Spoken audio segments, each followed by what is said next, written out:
Welcome, everybody, to Dead Talk Live, and it is my pleasure tonight to welcome our very special guest, Peter Drago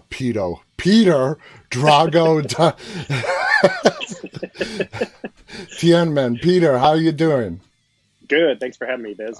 It's an absolute pleasure. And Drago's movie, The Stairs, guys, is being released August 12th to theaters, sponsored and distributed by Fathom Events. If you want more information, please go to fathomevents.com where you can find all the information. Now, Drago, I had the pleasure of watching The Stairs early. I got a screener link. I thoroughly enjoyed it. And Nice. now you wrote, directed this movie, as well as being the stunt coordinator on the movie. How did you come up with the storyline and the idea, and how did it all come together for you? The storyline, it's pretty interesting because I don't want to give too many spoilers away, but the whole opening scene is me and my grandfather, a memory I had. And I knew that, with our budgetary constraints for this first film, that, we couldn't do like a big action film because action costs a lot of money, even if you're doing an independent film.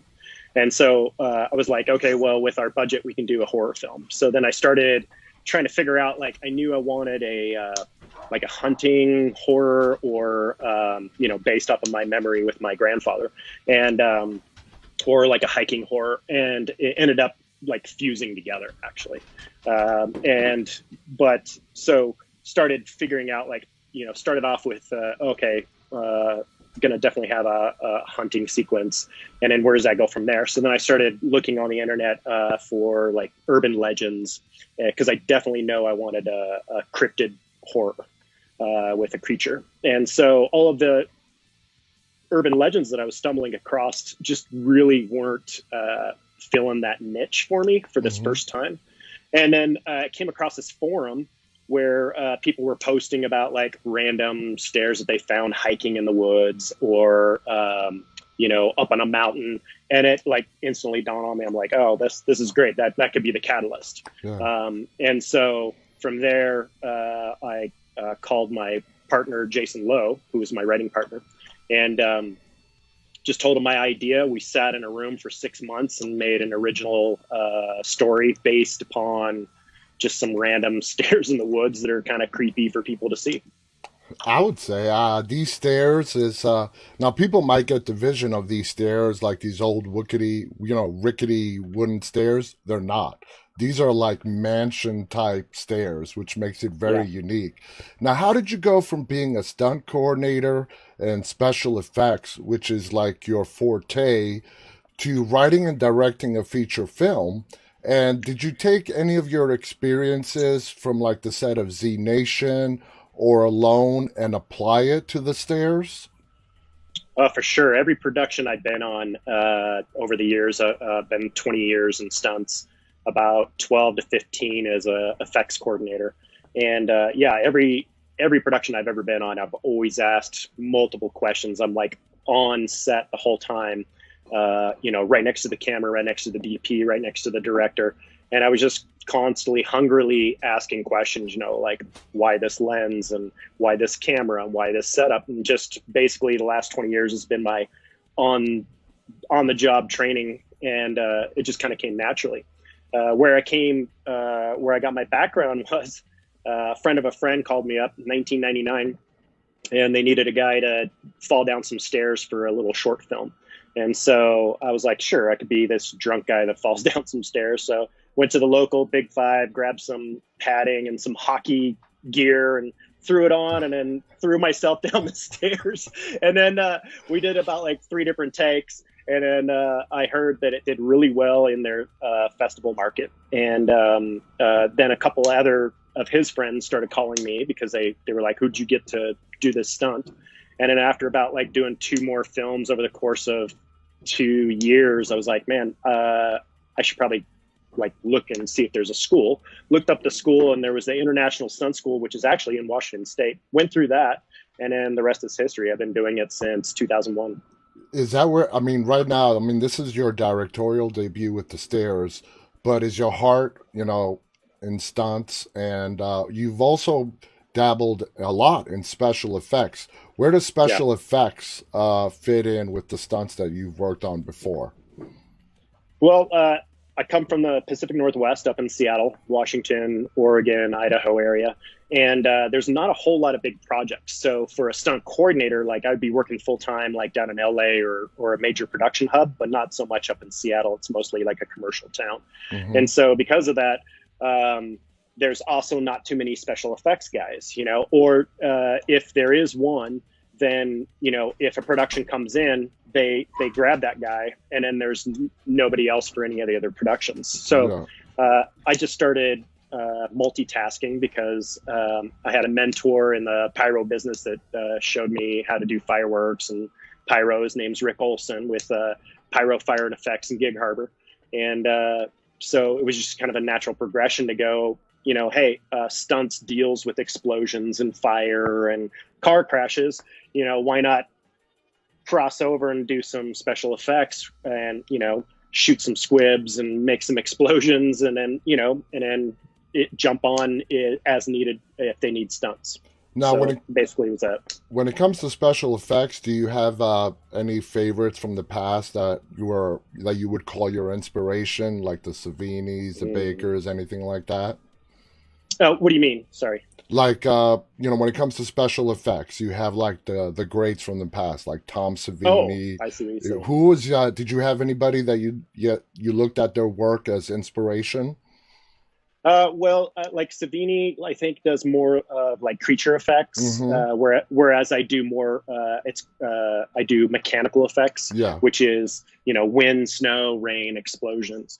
So really, I didn't have anybody that I looked to. I'm a huge film fan of like all genres, and especially big special effects and stunts.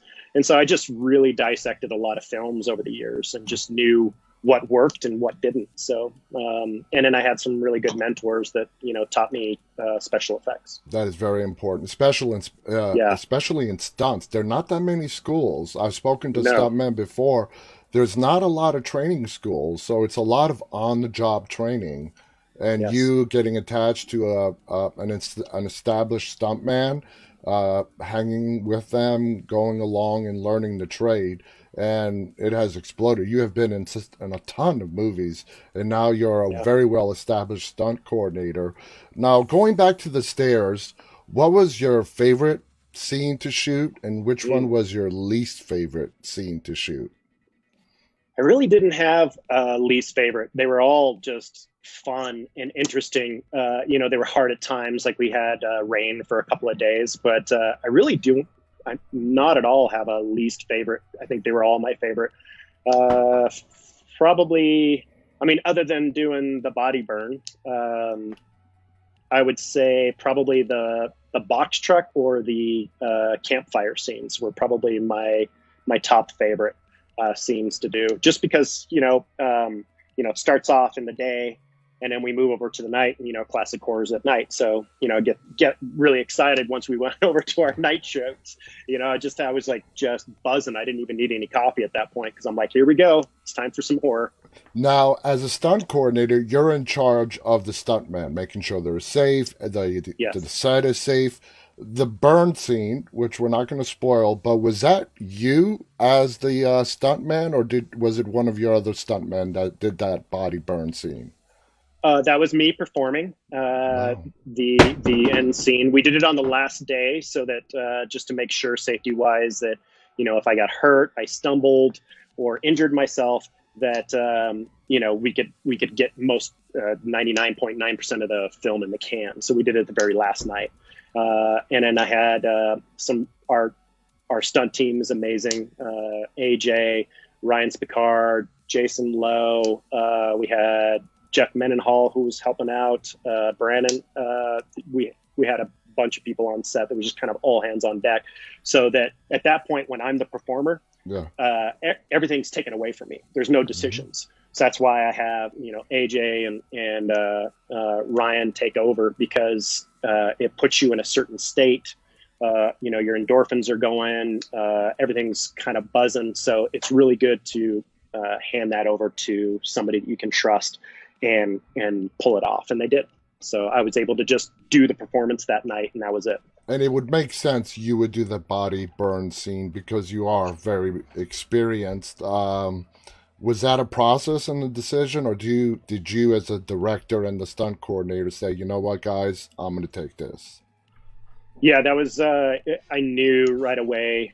I wanted to sneak something in, and a body burn would have been perfect. And so, as me and my writing partner Jason were writing it, we were like, we got to put a body burn in there somewhere. Yeah. But since it was a character that I'm not going to mention for spoilers, since it was a character that's actually smaller than me, it was a little challenging. But that's the magic of film. Exactly. You can make anybody look small or larger based on Camera angles. the camera. Yep. Now, with that in mind, did anything horribly go wrong? Not horribly, I guess that's not the right word, but did anything go wrong on the set while you were filming?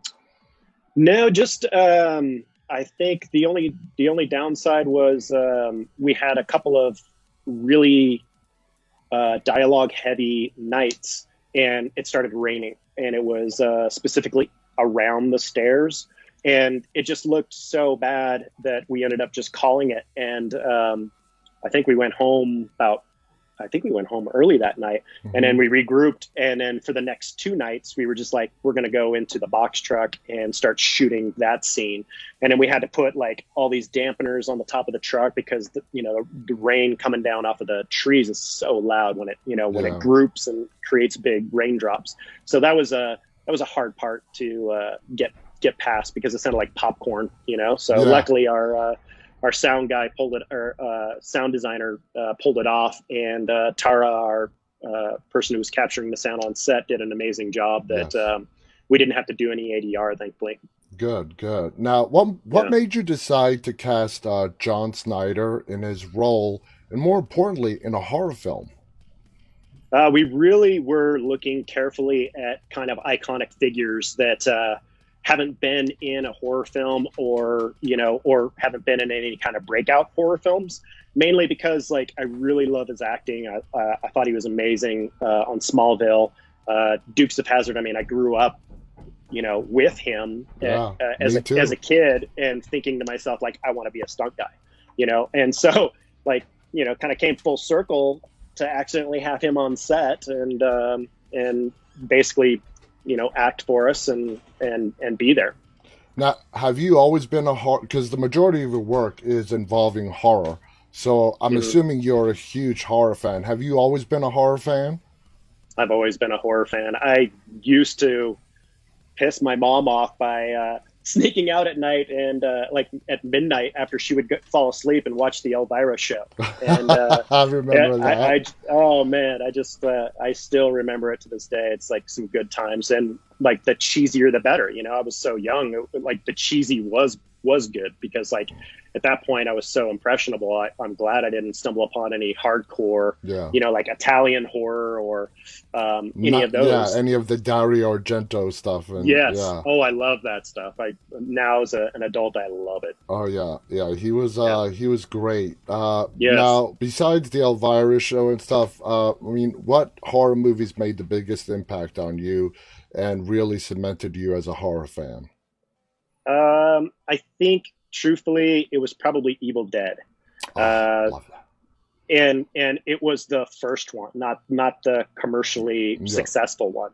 I watched that. I was hooked immediately. I was just like, wow, what is this? And it just, cemented everything right there, galvanized that it was different. And I couldn't put my finger on it, but I just was like, something's different about the production, the quality of the actors that were in it.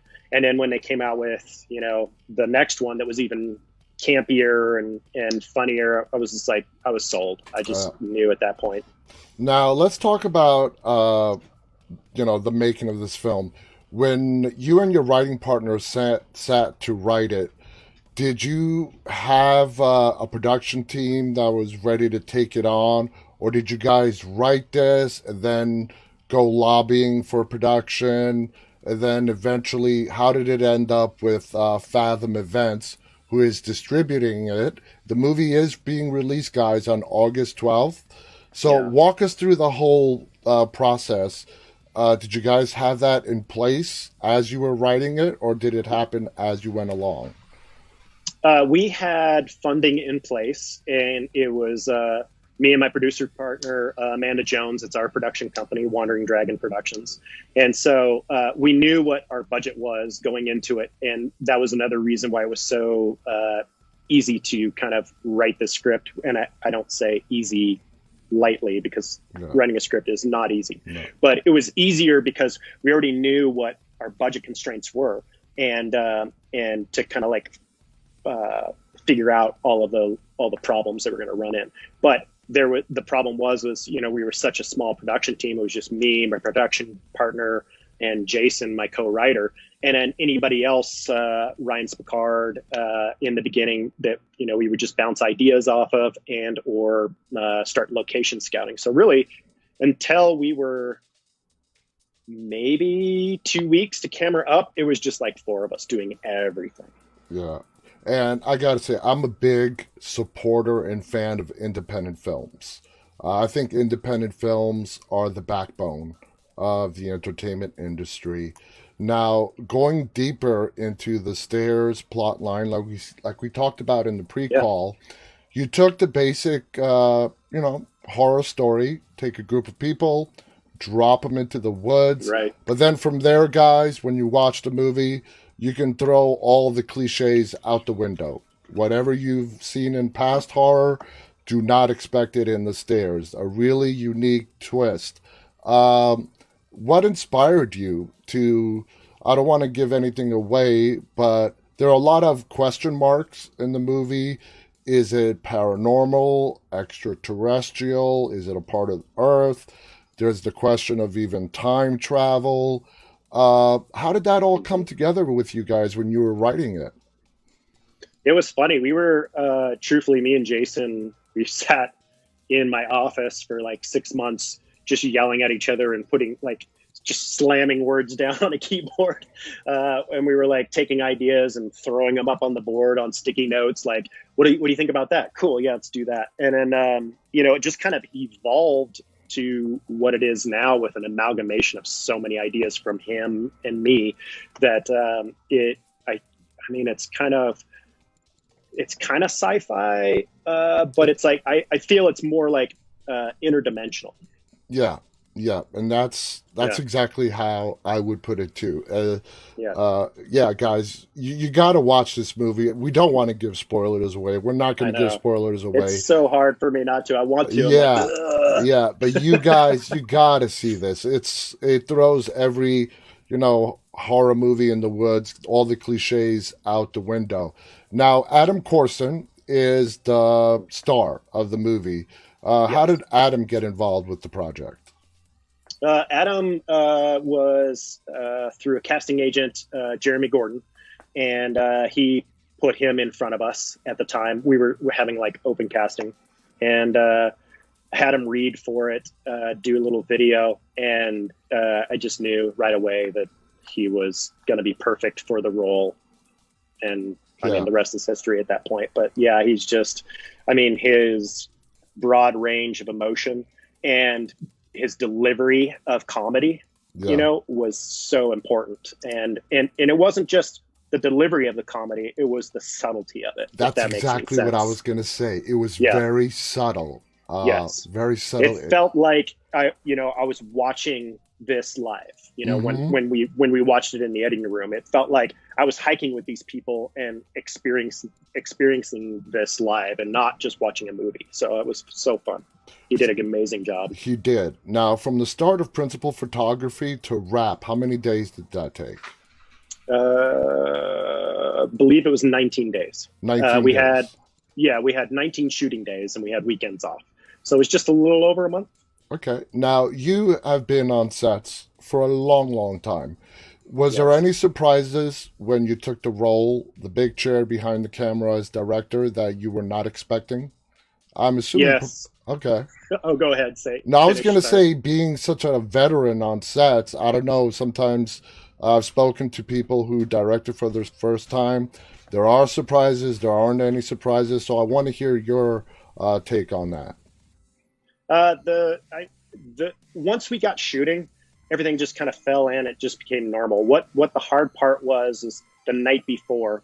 I woke up in the middle of the night. Everything was fine. Never had any problems. Woke up in the middle of the night and I was just like, what is going on? What am I doing? Like, why did people believe in me? I just started having like the worst imposter syndrome happen. And I've never had panic attacks, never had that happen.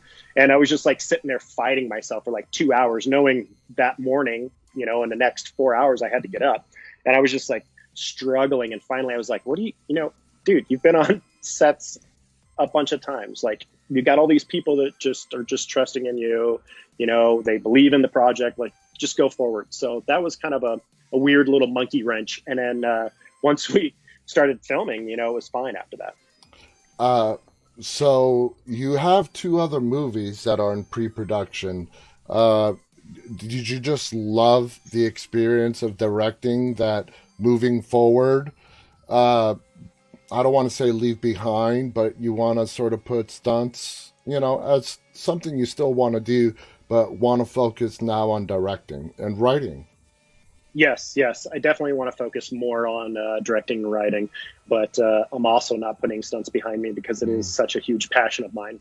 And I just love coordinating and I love doing rigging and I don't just need to be a stunt coordinator, even just jumping on a set a day or two here as a performer, just it keeps me going. Now, as far as the subgenres that you want to do with the stairs and moving forward, uh, you know, the stairs is a very hard movie to classify in the horror subgenre. It's Yes. such a mixture of so many different subgenres. But moving forward, as a horror fan and making movies, do you want to explore the whole wide spectrum of subgenres? Yeah, there's a lot of, like I was telling you when I was going through originally, um, looking for urban legends. There's some other things that kind of really spawn some other scripts that I want to do. Also, my writing partner Jason has an amazing idea for a classic slasher flick. Hmm. So we definitely want to do that. We were thinking of trying to get funding and get that up and running this winter, but we'll see. Winter's already fast approaching. It is. So, but yes, we definitely want to, jump into a lot of genres. But I love science fiction. I want to do science fiction horror. I would love to do just a straight up regular science fiction, action film, obviously because of my background. Hmm. But Now, when it came to how you were going to depict the stairs, the actual stairs in the movie, uh, did you guys struggle when you were writing it and when it came to actually building the stairs for the set on what the final piece was going to look like?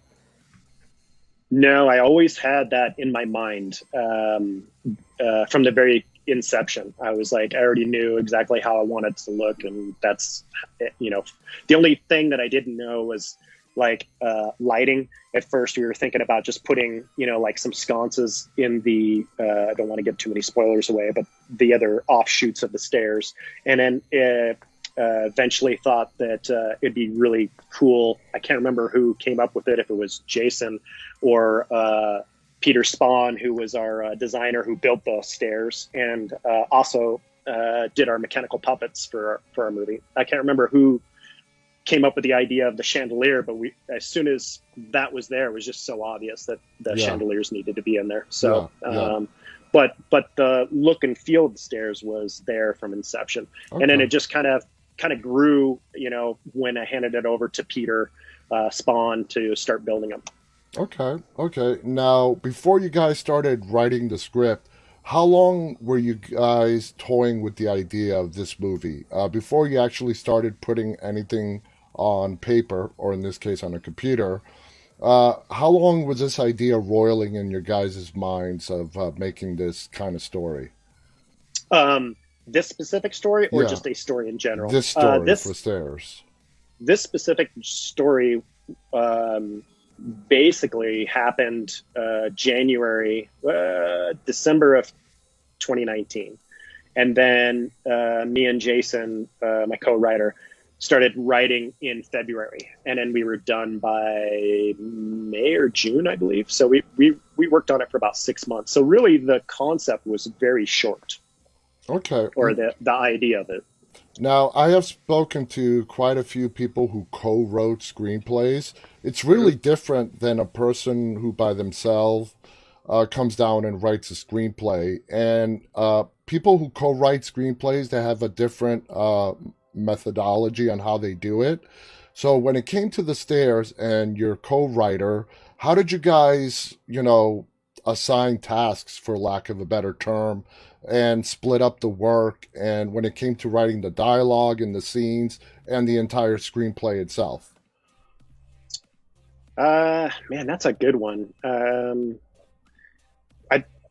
I don't think that there was any tasks that we had like set. It was there was moments where I would struggle on certain dialogue, and then Jason would pick it up, or he would struggle on a character's dialogue, and it just made sense to me, and I would jump on in. So really, it's like both of our flavors been sprinkled through that whole story, every dialogue, every character, every scene.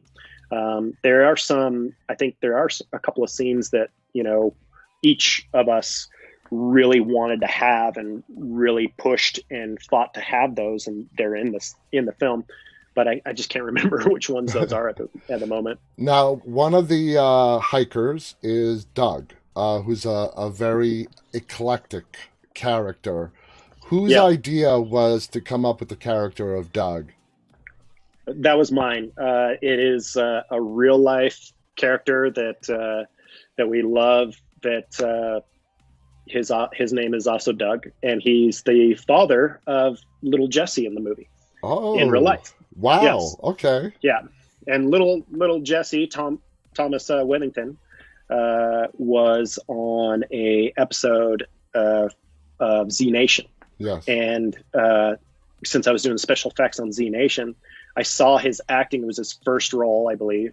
And I just thought to myself, I'm like, man, when I make a movie, if it's going to be like anytime soon before he gets older, I really want to use him. And so I approached Doug, who was helping me with special effects. He was assisting me every now and then.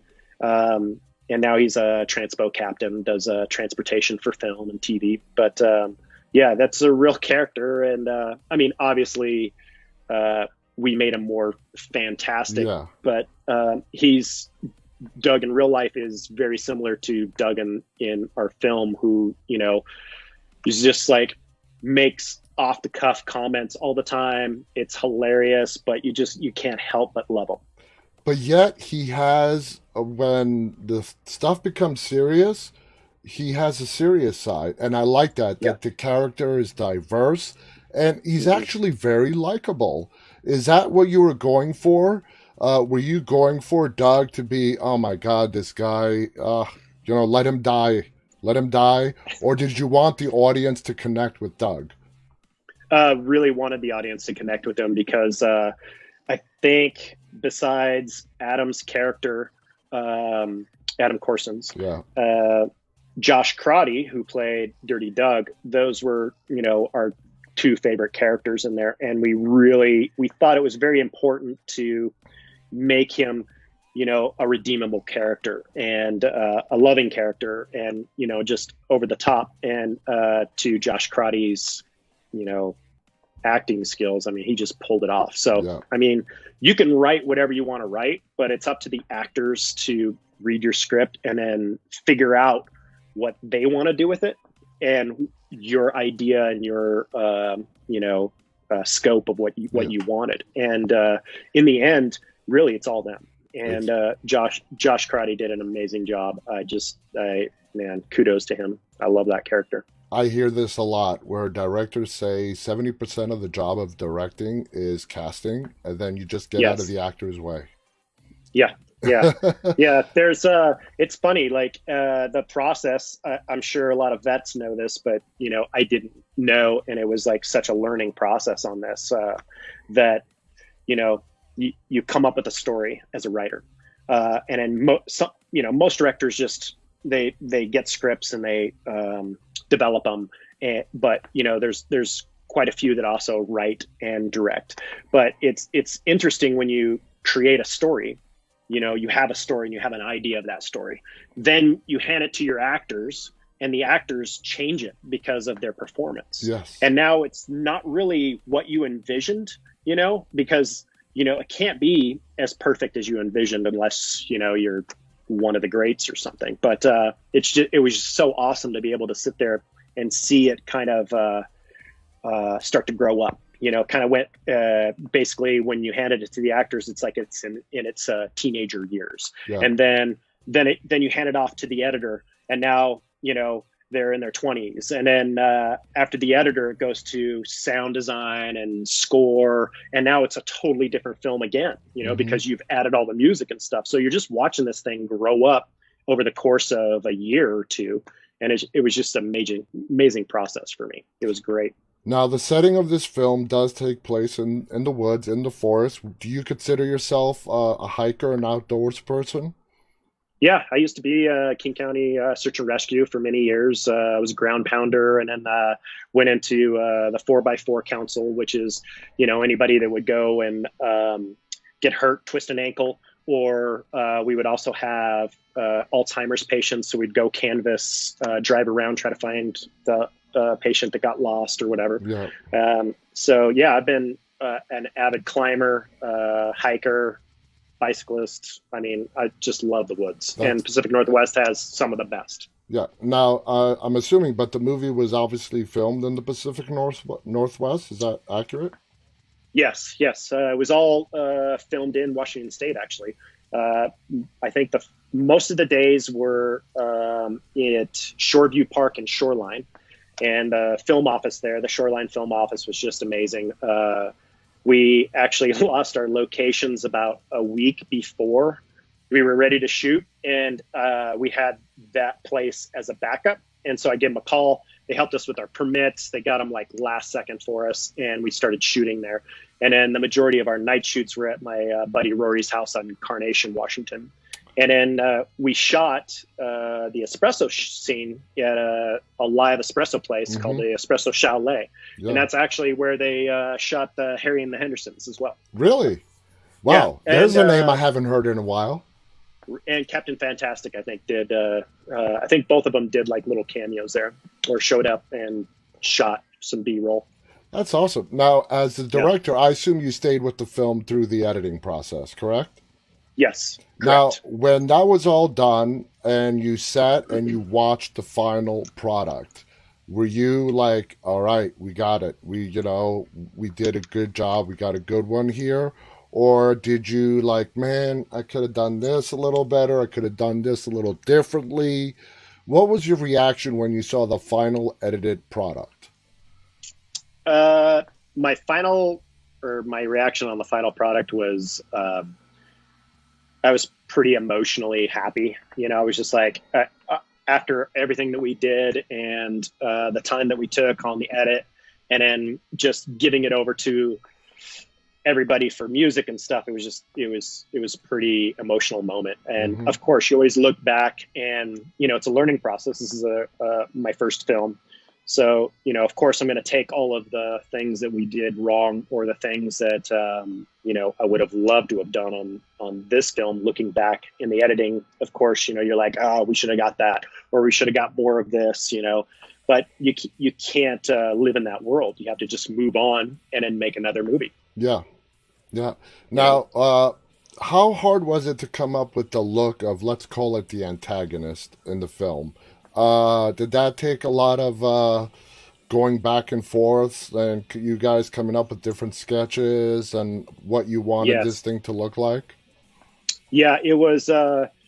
We had the antagonist was played by a lady called Catherine, and she did an amazing job in that position.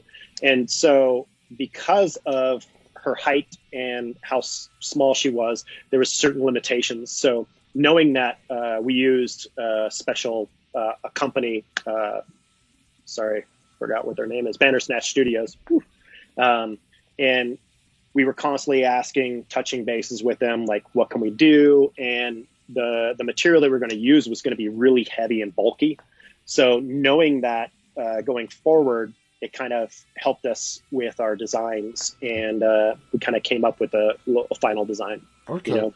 Now, I love movies where the storyline is not given to us on a silver platter, where there's no Right. thinking involved on the viewer.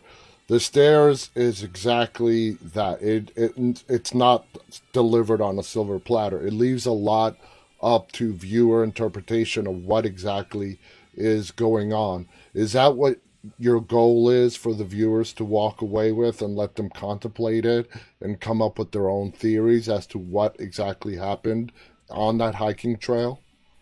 Yes, that's some of my favorite moments, personally, as a person that loves to watch film, is getting a film that just makes you think about it for a couple of days, or even on the drive home, like you stated. Yeah. You know, like having a discussion with your friends on the way home, you know, like, what the hell was that about? Or what was this thing? What do you think this about? You know, and we really wanted to add that to the film and not really tie anything up for the viewers. We wanted the viewers to be kind of a character in the movie that was there along every step of the road, and that they wouldn't have the answers. You would have to be stumbling upon it to know the answers, you know? So that's kind of the takeaway we wanted. And I think we got it. Oh yeah, you definitely got it. Now, moving forward, hopefully the film is a big success. Are you open to making another one if it is really successful and there's a big demand, even if it develops a cult following? And you guys have so many different ways that you can take the story. If it does move forward to another movie, of course, everybody would love to have their movie become a franchise and a sequel. Right. But are you already playing with ideas? If that happens, we can go this way or that way? Yes. As a matter of fact, since COVID happened, you know, it's a lot of time for contemplation, obviously. I was looking forward to a sequel, whereas Jason, my co-writer, was looking backwards to a prequel, which is great having a co-writer, because he started to kind of come up with an idea for a prequel, and I was like, oh, that's great, you know. And then I was like, here's my idea for the sequel. So it's like, you know, now we can sit there and mesh them together and try to get another 2 films out. Now, I don't think this is a spoiler. I'm pretty sure this is not a spoiler, but my impression when I saw the movie is the antagonist is something that is ancient to that area. I mean, like you said, it's up to interpretation. Do you see it that way? Yes, that's exactly, again, what you were trying to tie in earlier about not handing everything to the audiences. Yeah. Exactly. Yep. And it is. It's like, I mean, a lot of my influences are, you know, Lovecraft, Poe, Stephen King. I mean, a huge King fan. I mean, the Tower series is amazing. So, and it constantly delves into interdimensional travel and horrors, you know, supernatural and otherwise. And just definitely want to wrap all that into here. And it'll be really good to, you know, as the audience watches the film, you know, just pay attention to some of Jesse's lines. He alludes to, you know, other creatures that we did not show, obviously, in the film. So, you know, those will be coming out later. Now, one of the very familiar faces on this film is Kathleen Quinlan. Yes. You know, she was in Apollo 13. A huge part in Apollo 13. Was it difficult to get Kathleen on this film? Did she love the script, sign on right away? How did she come on board?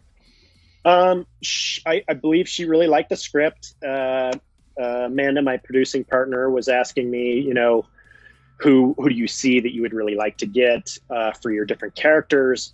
And truthfully, I was like, well, the you know, for a low budget indie, the best place to put, you know, some veteran actors is like the grandfather and the mother of little Jesse, and, you know, maybe, you know, put them in like little cameo roles just to kind of, you know, seed some nice spice into the film. And when we were writing the grandma, she was just like, who do you see? And I was like, I would see Kathleen Quinlan. That's who I'd want. She's a great actress. She's amazing. I loved her in Event Horizon, Apollo 13. I mean, everything she's been in, she's just great. And in real life, she's just a pleasure to be with. Yeah. She's just so sweet. Yeah. Now, but she definitely. Oh, I'm sorry too. Yeah, she just definitely just wanted to be on, and after a little bit of coaxing and letting her know, like, yeah, we'll give her some more screen time because the role that we had originally given to her was just so short. It was kind of a cursory role, yeah. And as soon as I found out that she was really interested and wanted to come on board, I decided, I was like, okay, well, we're gonna have to give her a little more screen time, which we did. Okay. Now, the movie is officially releasing to theaters August 12th, Thursday, August 12th. Fathom Events is distributing it. How big is the reach going to be in theaters? Do you know how many theaters it's going to be released to? Do you know any kind of those specifics for our audience? Yes.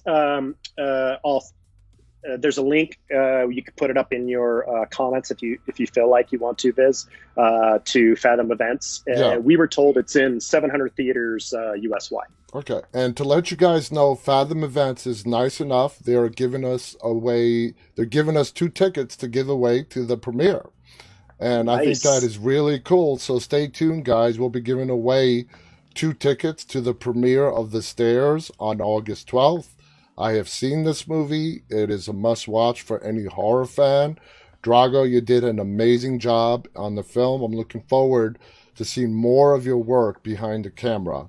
And hopefully we can have you back on after the movie is released so we can actually talk, get deep into the details after let's do that. After people have seen it.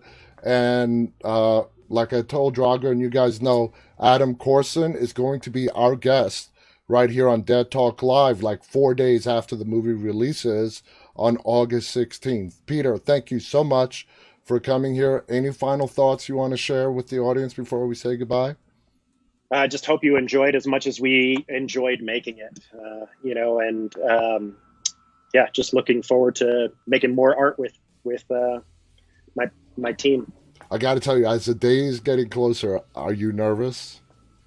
Yeah, I am actually. It's like, natural. I go through like excitement, and then like I drop down like, oh, is it gonna, like, what's it gonna do?